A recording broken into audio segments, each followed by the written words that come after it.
दर्शकों का प्राचीन भारतीय इतिहास पर हो रही इस चर्चा में स्वागत।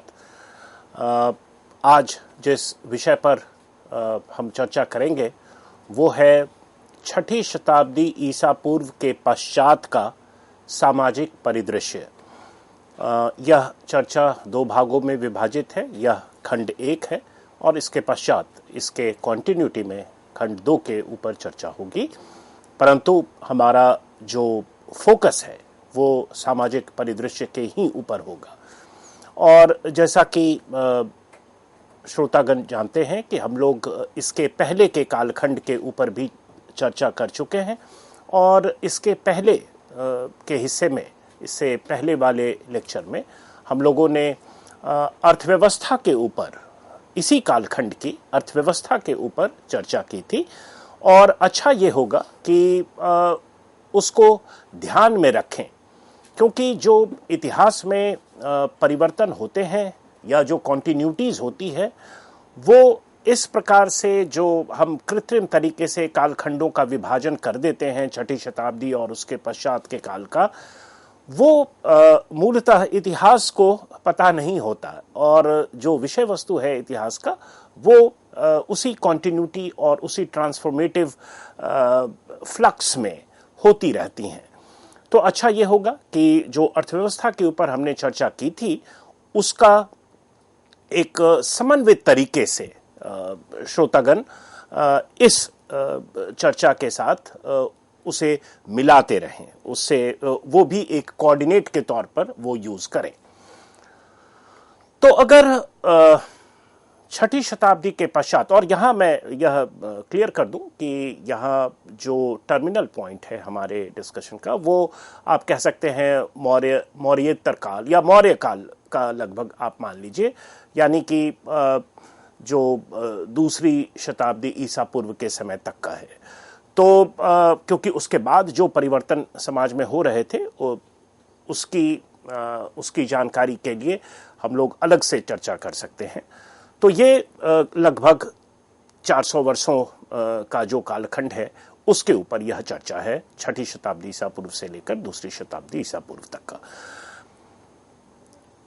पिछले जो चर्चा में आपने ध्यान दिया होगा कि हम लोगों ने बताया था कि सोशल फॉर्मेशन के तौर पर, या अगर आप समाज और अर्थव्यवस्था की गतिशीलता को ध्यान में रखें तो वैदिक काल से लेकर उत्तर वैदिक काल और उसके बाद का जो समय है, उपनिषदों का समय है, बुद्ध का समय है, महावीर जैन का समय है, लोहे का समय है, क्षेत्रीय राज व्यवस्था के उदय का समय है, शहरीकरण भारतीय इतिहास में दूसरी बार, हड़प्पा के बाद दूसरी बार बड़े तौर पर हो रही थी इस समय, उसका समय है, कॉइन्स का समय है, मेटालिक कॉइन्स जिसे हम कहते हैं आहत सिक्के, उसका समय है, व्यापार का समय है। किसी इतिहासकार ने कहा है कि this is the period of 3 M's, यानी कि मर्चेंट्स, मॉन्क्स एंड मोनार्क्स। तो ये जो ट्रांसफॉर्मेटिव समय है उसमें समाज में विशेषकर जो परिवर्तन हो रहे हैं उसे आप जो समाज वर्गीकृत होता जा रहा है और राज्य निर्माण की प्रक्रिया जो समानांतर चलती जा रही है, और दोनों एक दूसरे के पूरक भी हैं। एक वर्ग विहीन समाज में इस प्रकार की राज्य व्यवस्था की परिकल्पना इतिहास में आप नहीं कर सकते।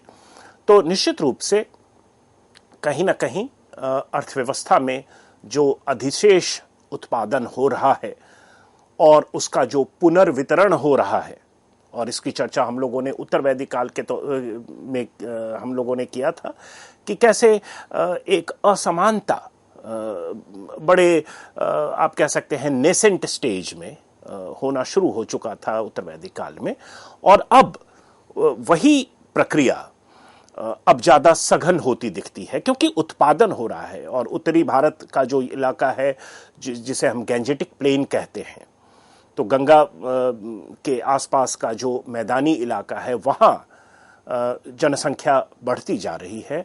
वहाँ ज़्यादा से ज़्यादा जो क्षेत्र हैं, मैदानी क्षेत्र हैं, उस पर आप सघन आबादी देख सकते हैं। अगर आप पॉलिटिकल मैप निकाल कर देखें 6ठी शताब्दी ईसा पूर्व का, तो इस इलाके में पूरे जो मध्य गंगावर्ती इलाका है, मैदानी इलाका है, जिसे मिडिल गैंजेटिक प्लेन तक कहते हैं, तो वहां तक आपको सघन आबादी दिखेगी, कई शहर दिखेंगे, कई हैबिटेशन साइट्स दिखेंगे। और समाज जो है वो वर्गों में विभाजित होता जा रहा है। और चूंकि हम लोग इस चर्चा में सामाजिक परिदृश्य देखने की कोशिश कर रहे हैं, तो निश्चित रूप से वर्ण या जाति व्यवस्था की चर्चा होगी और सघन तरीके से होगी। लेकिन इसके अंदर, या आप कह सकते हैं इसके आधार में, ये जो परिवर्तन जाति व्यवस्था या वर्ण व्यवस्था के तौर पर हमें दिख रहा है 6ठी शताब्दी से लेकर 2री शताब्दी ईसा पूर्व तक, उसके आधार में अर्थव्यवस्था में या सामाजिक प्रक्रियाओं में, सामाजिक वर्गीकरण में जो परिवर्तन हो रहे हैं, उसे हम वर्ग के आने और राज्य निर्माण की प्रक्रिया के सघन होने के तौर पर देख सकते हैं। तो अगर आप समकालीन स्रोतों को देखें तो किसानों का उल्लेख है, यानी वैसे लोग जो कि उत्पादन की प्रक्रिया में खेती कर रहे हैं और खेती से जुड़े जो सामग्री हैं उसका वर्णन है, उससे जुड़े लोगों का वर्णन है, किस प्रकार से एग्रीकल्चर लेबर को ऑर्गेनाइज किया जा रहा है उसका वर्णन है। कई इतिहासकार तो जो यह भी मानते हैं कि खेती में हायर्ड लेबर के साथ साथ स्लेव लेबर भी प्रयोग में लाया जा रहा है, और बड़े फार्म्स की भी बात की गई है मौर्य काल में। तो अगर आप सामाजिक, आप कह सकते हैं कि समुदायों के तौर पर देखें इस काल को, तो समकालीन स्रोतों में कई पेशेवर आपको समुदाय इस समय मिलना शुरू हो जाते हैं। तो किसान हैं, कारीगर हैं, मजदूर हैं, और जैसा मैंने कहा कि दासों का भी वर्णन है। अब इसके ऊपर इतिहासकारों में मतभेद होता है कि दास का मतलब हम स्लेव सीधे न कहें, यह शब्द का मतलब यूरोपियन काउंटर पार्ट से इसे न जोड़े। तो इसके ऊपर कई इतिहासकार विवाद करते हैं, लेकिन जो बात बिल्कुल निश्चित है वो ये है कि उत्तर वैदिक या पूर्व वैदिक काल की तुलना में अब 6ठी शताब्दी से 2री शताब्दी ईस्वी तक कृषि से ही अधिशेष उत्पादन संभव हो पाया है। जैसा मैंने कहा कि लोहे के औजार संभवतः प्रयोग किए जा रहे हैं, उसका प्रयोग सघन तरीके से खेती के उत्पादन में भी हो रहा है। इसके ऊपर भी पहले के चर्चे में हम लोगों ने विवाद का उल्लेख किया था जो इतिहासकारों के बीच होता है। और इसके साथ साथ जो अधिशेष उत्पादन हो रहा है, अधिशेष संग्रह हो रहा है, उसकी जो पुनर्वितरण की व्यवस्था है, उसकी पुनर्वितरण की जो प्रणाली है, आप कह सकते हैं कि उसी का एक प्रतिफल के तौर पर आप राज्य व्यवस्था को देख सकते हैं। और उसके साथ साथ जो वर्ण व्यवस्था है वो भी कंसोलिडेट होता जा रहा है। तो अगर हम ये कहें कि वर्ण व्यवस्था का सीधा संदर्भ केवल सामाजिक है, तो ऐसा है नहीं। वर्ण व्यवस्था को अगर आप उस काल के अर्थव्यवस्था या राजनीति से बिल्कुल इतर समझने की कोशिश करें, तो संभवतः आप वर्ण व्यवस्था की एसेंस को नहीं पकड़ पाएंगे। तो इसमें कई टेंजेंट्स हैं जो कि पॉलिटिकल भी हैं, कई टेंजेंट्स हैं जो कि इकोनॉमिक भी हैं, और यह समझना एक इतिहास के विद्यार्थी के तौर पर हमें हमारे लिए काफी महत्वपूर्ण है।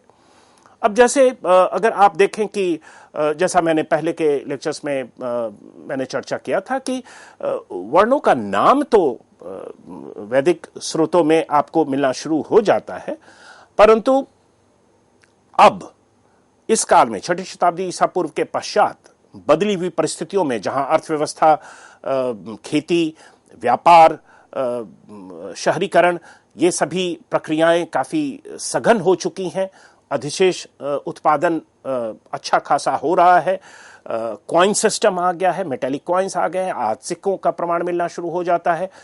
तो इन सबों का संदर्भ पुनर्वितरण से है, अधिशेष के पुनर्वितरण से है, और उसका संदर्भ वर्ण व्यवस्था के सघन होने से भी है।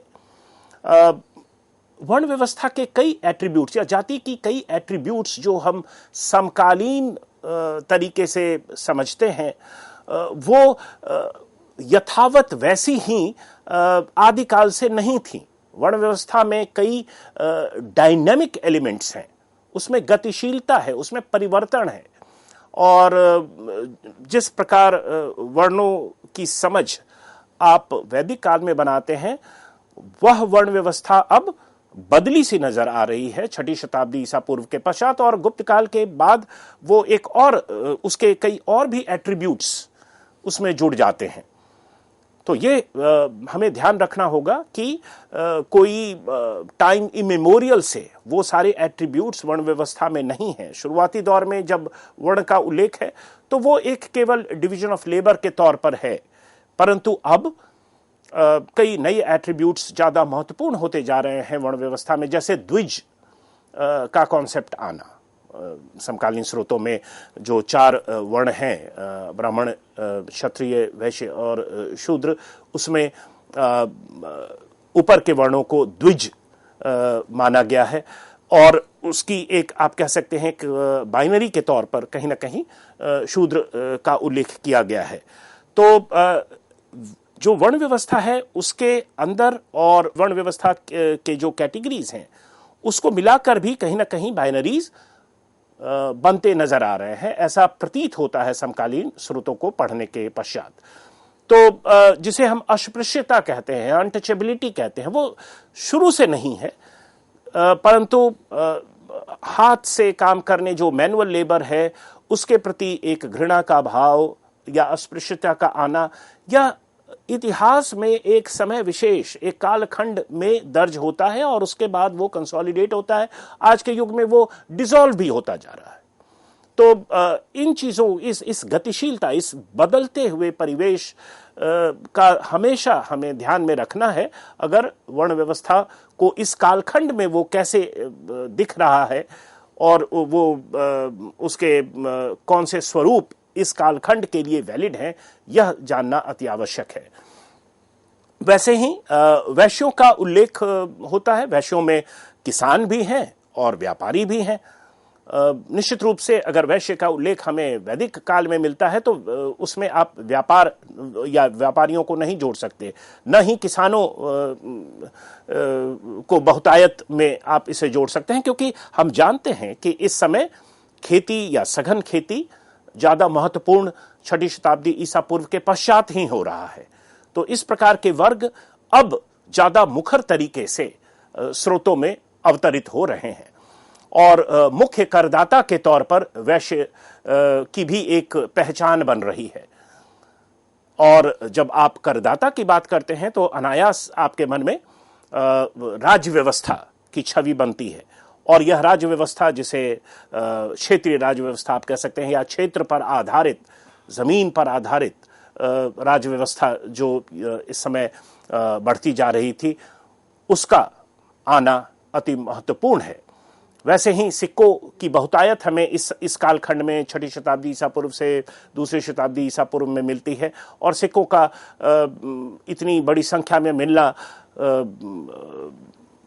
उसका एक जो संबंध है कर से, या आप कह सकते हैं कि इट मेड रेवेन्यू सिस्टम और taxation very easy, it facilitated taxation system, और टैक्सेशन सिस्टम का सीधा संदर्भ राज व्यवस्था के आने से है। अब ये जो विभेदीकरण की बात मैं कह रहा हूं कि एक अविभेदीकृत समाज या कम्युनिटी अब विभेदीकृत होता जा रहा है, उसमें एक पृथकता आपको दिखने लगती है। उसका आधार आर्थिक भी है और सामाजिक भी, और उसी को कैप्चर करने की कोशिश हम जाति व्यवस्था से या वर्ण व्यवस्था से करने की कोशिश करते हैं। जैसे समकालीन स्रोतों में देखें तो ब्याज की दरें और एक व्यक्ति का सामाजिक ओहदा दोनों का कहीं एक साथ उल्लेख हमें मिलता है। जैसे ब्राह्मणों के ऊपर 2%, क्षत्रियों के ऊपर 3%, वैश्यों के ऊपर 4% और शूद्र के ऊपर 5%। धर्मशास्त्रों में इस प्रकार का भी उल्लेख हमें मिलता है। तो कहीं ना कहीं आप देखते हैं कि सामाजिक ओहदा भी एक कारक बनता जा रहा है जो अर्थव्यवस्था में परिवर्तन हो रहे हैं या पावर रिलेशन है उसमें। मोटे तौर पर आप कह सकते हैं कि ब्राह्मण और क्षत्रियों के बीच एक जो तनाव है उसका हमें उल्लेख मिलता है। वैसे ही ब्राह्मण और क्षत्रिय का जो कोऑपरेशन है उसका भी साइमल्टेनियसली साथ साथ समकालीन स्रोतों में उल्लेख हमें मिलता है। वैश्यों की एक नई पहचान करदाता के तौर पर, क्योंकि कर देना एक महत्वपूर्ण कार्य है, वो इसके बिना राज्य व्यवस्था सरवाइव कर नहीं सकती है और राज्य व्यवस्था महत्वपूर्ण है इस समय के लिए। तो वैश्यों की एक नई पहचान आपको एक करदाता के तौर पर मिलती नजर आती है।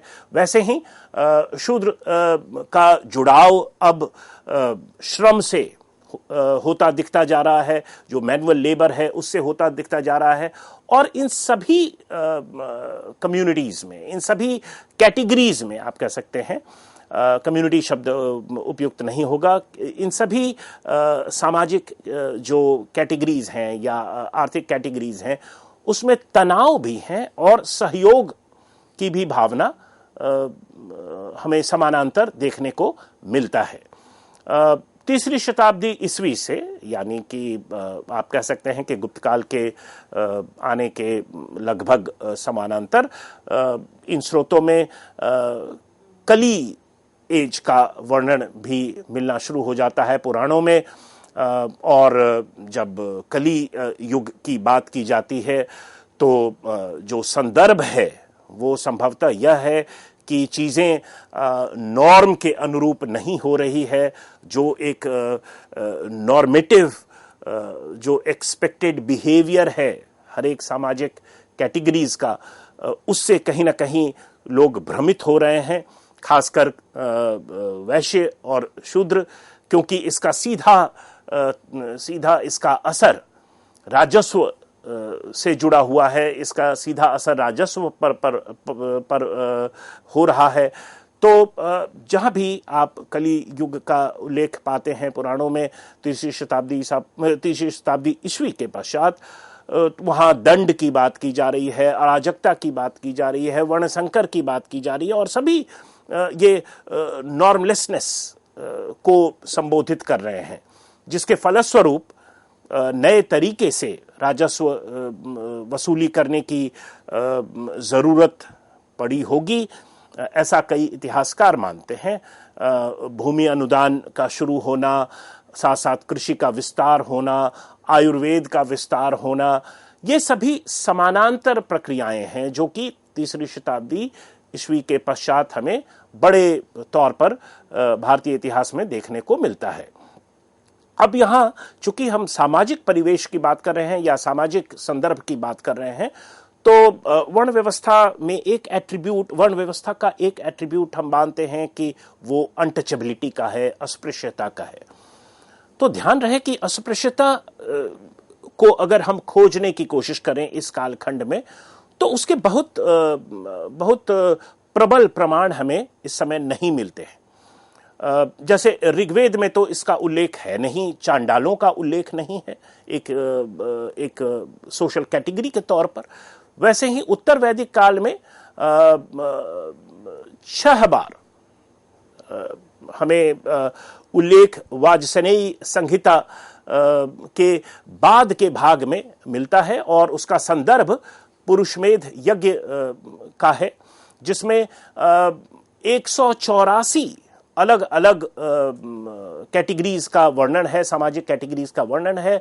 जैसे उसमें ब्राह्मण भी हैं, क्षत्रिय भी हैं और उसमें चांडालों का भी उल्लेख है।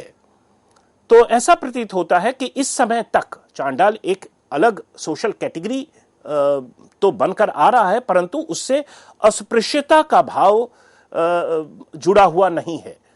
अस्पृश्यता का संदर्भ इस काल में, लेटर वैदिक पीरियड में, हमें चांडालों के साथ नहीं मिलता है। जब उपनिषदिक काल यानी 6ठी शताब्दी ईसा पूर्व के कालखंड की बात करें तो यहां निश्चित रूप से हमें चांडालों की गिरती सामाजिक प्रतिष्ठा के प्रमाण मिलने शुरू हो जाते हैं। और छांदोग्य उपनिषद में दो प्रकार के कैटेगरीज की चर्चा की गई है। कपूया योनि, जिसमें चांडाल सम्मिलित हैं, और रामणीय योनि, जिसमें शूद्र सम्मिलित हैं। अतः यह भी आप मान सकते हैं कि एक पृथकता तो नजर आ रहा है, और कहीं ना कहीं प्योरिटी इम्प्योरिटी का जो कॉन्सेप्ट है उसको ज्यादा तरजीह तो दी जा रही है। परंतु अभी तक 6ठी शताब्दी ईसा पूर्व तक, उपनिषदिक काल तक, अस्पृश्यता का, अनटचेबिलिटी का संभवतः वंशानुकरण नहीं हुआ है। और इसके बाद के काल में हम पाते हैं कि जैसे जैसे अर्थव्यवस्था ज़्यादा सघन होता जा रहा है, उसमें जो रीडिस्ट्रीब्यूशन है सरप्लस का, वो ज़्यादा इनइक्विटस होता जा रहा है। तो उसके कुछ जो सामाजिक प्रतिफल हैं वो निश्चित रूप से हमें इसके बाद के काल में देखने को मिलते हैं। और इसके ऊपर जो वेस्टर्न इंडोलॉजिस्ट हैं, पश्चिमी भारतविद जिसे आप कह सकते हैं, उन्होंने एक अलग तरीके की व्याख्या की है। और इस व्याख्या का विस्तार से हम इस लेक्चर के अगले भाग में चर्चा करेंगे, जिसमें हम देखेंगे कि कैसे अलग अलग तरीके से इस बदलाव को, जिसकी चर्चा हम लोगों ने की, उसे सिस्टमेटाइज किया गया है भारतीय इतिहास लेखन में। और उसकी चर्चा हम लोग अगले भाग में करेंगे। धन्यवाद।